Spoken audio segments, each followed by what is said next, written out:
kaninyo mga kapana natay pakita karon na kuha na ko kay naman naman ko karon kay medyo okay naman ang akong mga panglawas. So natay pagkuha karon pakita sa inyo. Natay isda.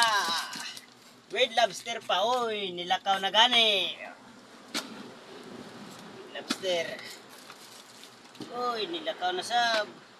Ya pa, lobster. Kupa pa. Okay.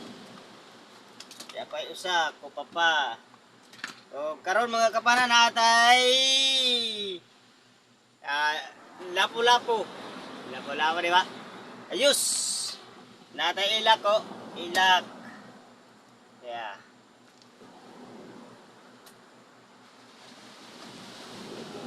Diba? Say mga kapana, tayo. Maming ngaon. Mga kapana karon medyo gihatagan ta ng panalangin sa Dios. Medyo swerte-swerte ta karon. So salamat kaninyo mga kapana. Labi na sa ako mga solid followers. Nag-like and share. Salamat kaninyong tanan mga kapana. Okay, thank you. Mayong gabi kaninyong tanan. Thank you.